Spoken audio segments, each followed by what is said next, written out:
अगर आप पंजाब यूनिवर्सिटी से हैं या सरगोदा यूनिवर्सिटी से हैं, आपके जो क्वेश्चंस आते हैं वो इसमें से कोई एक टाइप के क्वेश्चन हो सकते हैं या मल्टी टाइप भी हो सकते हैं। आपके पेपर में जो क्वेश्चन आएंगे उसकी क्या टाइप्स हैं, जब आप तैयारी कर रहे हो तो पहले से अपने ज़हन में ये बात रखें कि इस टाइप का क्वेश्चन जो है वो पेपर में आ सकता है। नंबर 1, आपका जो क्वेश्चन है वो सिंपल हो सकता है। सिंपल कोई स्टेटमेंट दे दी जाए, जिस तरह अगर मैं कहूँ सिंपल क्वेश्चन की एग्जांपल, कोई कैरेक्टर आ जाता है कि write down on the character of Giovanni, ठीक है, कैरेक्टर ऑफ मैनोलिन, राइट डाउन या right a note on the character of the old man. तो ये सिंपल क्वेश्चन, इसकी तो पेपर में ऑलमोस्ट गुंजाइश नहीं होती है।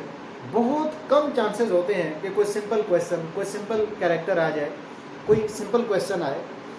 नंबर 2 है कि क्वेश्चन कॉम्प्लेक्स आ सकता है।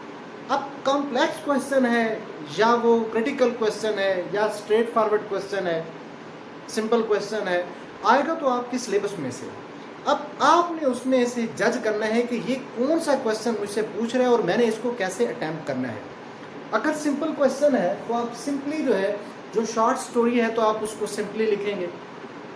अगर आप प्ले में से सिंपल क्वेश्चन आ गया है कि write note on the character of Philip, ठीक है, write a note on the character of Beatrice, write a note on the character of Ustad Mangu, तो फिर तो आप लिखेंगे। अगर क्वेश्चन आ जाता है कॉम्प्लेक्स, कॉम्प्लेक्स क्वेश्चन में आपसे क्या पूछा जाएगा कि क्वेश्चन उन्हीं चैप्टर्स में से होंगे, लेकिन क्वेश्चन की जो स्टेटमेंट है उसमें एक ट्विस्ट होगा।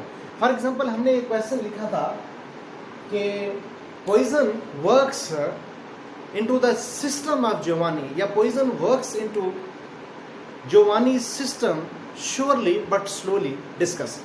अब स्टूडेंट इसको देखेगा कि पॉइजन जो है वो जियोवानी पे असर करती है, जियोवानी सिस्टम, थोड़ा मैथमेटिकल साइंटिफिक क्वेश्चन हो गया तो कंफ्यूज होगा थोड़ा।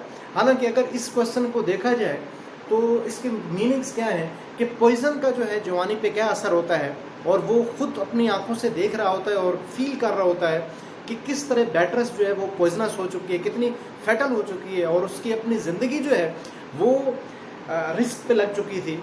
तो सिंपली आपने उस क्वेश्चन को देखना होगा। यानी कि अगर ये क्वेश्चन है कॉम्प्लेक्स क्वेश्चन जिसकी आपको समझ नहीं आ रही है, तो आपने क्वेश्चन के साथ अपनी अंडरस्टैंडिंग डेवलप करनी है कि ये जो क्वेश्चन इतना उसने लेंथी करके दे दिया है, इसमें एक्चुअल बात क्या पूछी जा रही है। नेक्स्ट देखते हैं क्रिटिकल क्वेश्चन। अब क्रिटिकल क्वेश्चन आपका पेपर में जो है वो 70 to 80% जो है, बल्कि इससे भी मोर देन 80% जो है वो क्रिटिकल क्वेश्चन होंगे। क्रिटिकल क्वेश्चन का ये मतलब है, दो चीज़ें इसमें होंगी कि इस चैप्टर के अंदर, इस पोएम के अंदर, इस शॉर्ट स्टोरी में राइटर जो है, ऑथर जो है, वो क्या मैसेज देना चाहता है। ठीक है, अब मैसेज जो है वो डायरेक्ट, कोई भी जो लिटरेचर का राइटर होता है वो डायरेक्ट मैसेज नहीं, डायरेक्ट वो एड्रेस नहीं करता है, इनडायरेक्टली जो है वो मुख्तलिफ एग्जाम्पल से, यानी कि छुपे पर्दे में जो है वो ढके छुपे लफ्ज़ों में बात करता है। तो एक सिंपली जो सिंपल रीडर होगा, स्ट्रेट फॉरवर्ड, उसे समझ नहीं आएगी कि राइटर इसमें कहना क्या चाहता है। तो क्रिटिकल क्वेश्चन में आप एक ये देखेंगे कि इस चैप्टर के अंदर जो है राइटर क्या मैसेज कन्वे करना चाहता है, नंबर 1। नंबर 2 कि इस चैप्टर के क्या क्या थीम हो सकते हैं। ठीक है, अब जिस तरह the killers first short story है, उसको क्रिटिकल एनालिसिस, उसका अगर आपको कहा जाए कि इसका क्या क्रिटिकल एनालिसिस है, तो वो तो अमेरिका की जो social security point of view से भी है, लॉ एंड ऑर्डर सिचुएशन भी है, तो डिफरेंट इसके एस्पेक्ट्स हो सकते हैं, डिफरेंट उसके पहलू हो सकते हैं। तो क्रिटिकल क्वेश्चन ये 80% से ज़्यादा आपके पेपर में आएंगे। कंपेयर एंड कंट्रास्ट क्वेश्चन, ये क्वेश्चन भी आ सकता है।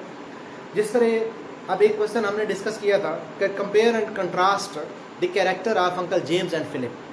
तो ये कैरेक्टर्स का हो सकता है कि दो कैरेक्टर्स हैं तो उनमें कंपेयर और कंट्रास्ट किया है कि कौन सा कैरेक्टर कैसा है, कौन सा कैरेक्टर कैसा है, या किसी स्टेटमेंट के हवाले से भी हो सकता है कि कंपेयर एंड कंट्रास्ट के।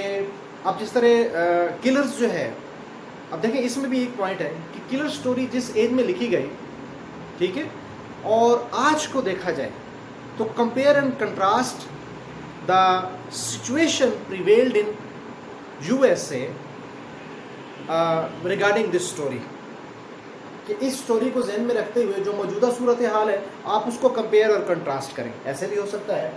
अब ये बातें करने का मकसद ये है कि आजकल आप लोग तैयारी कर रहे हैं तो ये पॉइंट्स आपके जहन में होने चाहिए। क्वेश्चन इस फ्रेम का, इस पैटर्न का क्वेश्चन हो सकता है, तो हमेशा जहन में रखें। इसके बाद एग्री या डिसएग्री क्वेश्चन, कि एग्री करें या आप उसको डिसएग्री करें। अगर मैं इसकी मिसाल दूं, फॉर एग्जांपल कि उस्ताद मंगू जो न्यू कॉन्स्टिट्यूशन है, कि उस्ताद Mangu is a symbol of wisdom, ठीक है, कि उस्ताद मंगू जो है वो अक्लमंदी का एक सिंबल है, डिस्कस। या आगे आ जाता है कि एग्री या डिसएग्री, एग्री या रिफ्यूट द स्टेटमेंट। तो आपने उसका क्रिटिकल एनालिसिस करना होगा। अब इसमें तो आयरनी है कि उस्ताद मंगू तो वो साइन ऑफ या सिंबल ऑफ विजडम हो ही नहीं सकता, तो ये भी एक क्रिटिकल क्वेश्चन ही हो गया। नेक्स्ट है कि बैकग्राउंड क्वेश्चन, शॉर्ट स्टोरी का या नॉवल वगैरह, प्ले वगैरह, उसका बैकग्राउंड क्वेश्चन भी हो सकता है। जिस तरह what's the background of the character all understand in the story the killers, killers में जो ऑल अंडरस्टैंड है उसका क्या बैकग्राउंड हो सकता है।